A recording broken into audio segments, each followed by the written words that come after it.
World peace means to me that all peoples in every part of the world need to join together to make sure that peace is a reality in this world. We're talking all peoples of every nation, peoples of each color, people of every religion.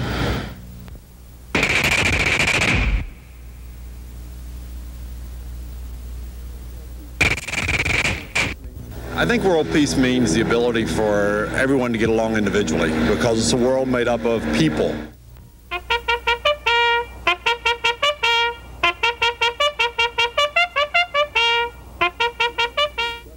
World peace doesn't mean that everybody in the world will be peaceful. That probably will never happen.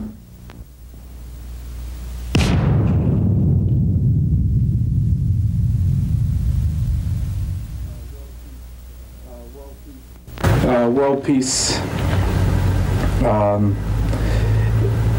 probably these days has played less of a role in American political life than it has in the past.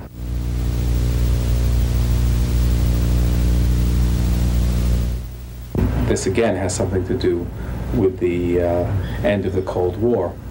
I think since the United States does not experience a direct threat to its national security after the fall of the other superpower, we are less concerned with international tensions because we're less directly affected by it. World peace could mean American domination of the world, and I suspect that it seems to me that effectively that's what the former administration was involved in.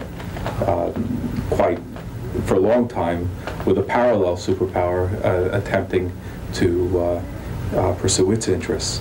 But after the fall of communism, it really doesn't make all that much sense, because increasingly world position, comfort, wealth, and even power is connected more to economic capacity than military capacity.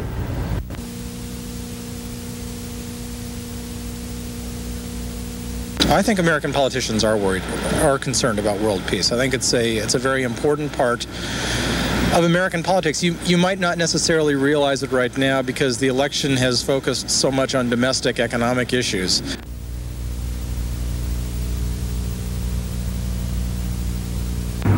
Of course, it's of the utmost concern to our people, whether our politicians think of it in terms of peace is questionable. I think, as we have seen in this last administration, power has been the most important concern of the leadership that we've had. Are politicians sufficiently interested in peace? No, I don't think so. Some nations are more oriented to peace than others. America is a violent country. Americans are a Viking people. The United States, being a liberal democracy, for a long time has been the faith that the government would be open to the pressures and influences of those peoples, groups within the country who had an interest in peace, in global peace.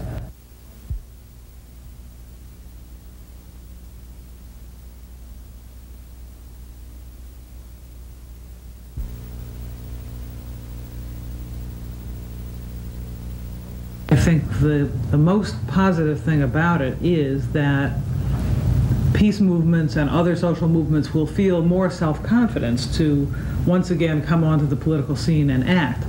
I would predict that the actual foreign policy of the new administration won't be a really far-reaching peace policy, partly because the disarmament plans that they've proposed are very modest, only 4% cut in the military budget over the next 5 years.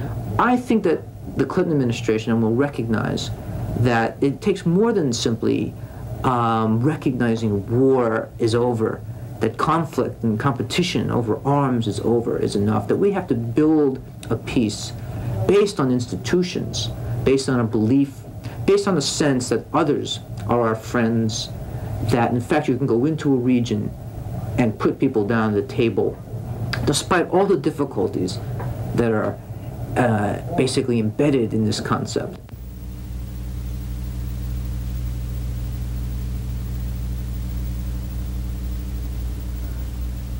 It's time to change. I would expect some changes, but certainly not the kind of changes that international peace activists would want to see.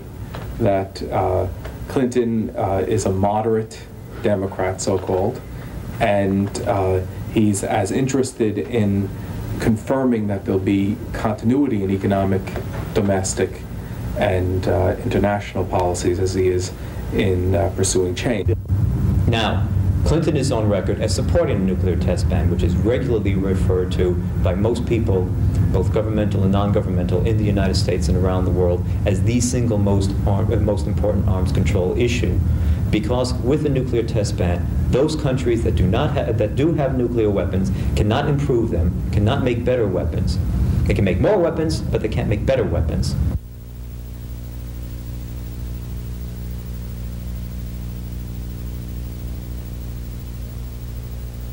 As long as the United States or Russia or China, France, Britain continue nuclear testing, everyone else has an excuse to continue their nuclear program. So for that and a number of other reasons, a nuclear test ban has long been considered the single most important disarmament step a country could take. Clinton is on the record as supporting an extension of that. If the United States continues that, then the unilateral moratoria that have been imposed on themselves by France and by Russia, they have no excuse not to continue.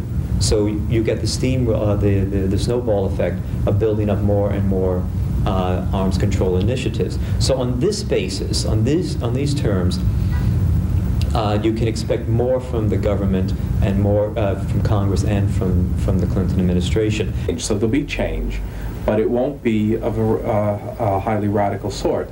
In part, that's because of a desire not to upset the international system as it's now constructed, and in part it has to do with simply trying to soften the economic transformation.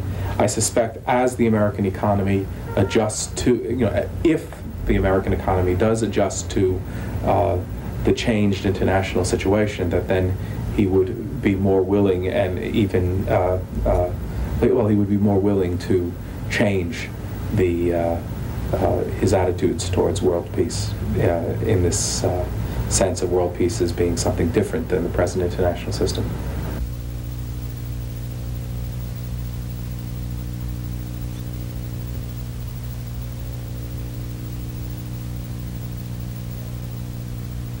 World peace can be attained and it can be a reality. It's going to take the cooperative effort of all peoples in every country of this world, especially the effort to maintain and make sure that the degradation of human rights does not exist. Really needs to be addressed to the United Nations.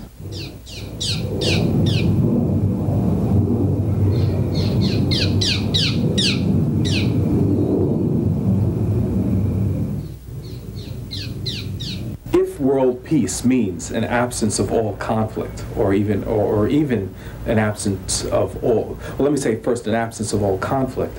I think that it's not only a utopia; it's a dystopia. That conflict is part of the human condition, and the issue is on what grounds are conflicts going to be articulated and adjudicated. If the pursuit of world peace is a pursuit of social justice, human liberties, linked with a commitment to avoid violence, then I think it's a kind of utopia. It's a normative dream, but it can significantly it can sustain these goods by people being committed to them. World peace is a reality because it has to be done, you know? If it doesn't have to be done, then we're all going to be destroyed. To imagine a world completely at peace is not possible, which doesn't mean that you should not work for it. You know, you can still strive for it. First of all, because if you don't, then that leaves the warriors a clear field, and that way nobody will win. To put it simply, it is a dream. I think to turn the concept of peace into a reality from its long-standing position as a utopian dream will require, most of all, that we first think about ourselves. That's the number one issue. World peace is a utopian dream. Utopian dreams are good. And is it a reality? Not now. Can it be? In fact, it's not merely that it's going to be a reality, it's a necessity.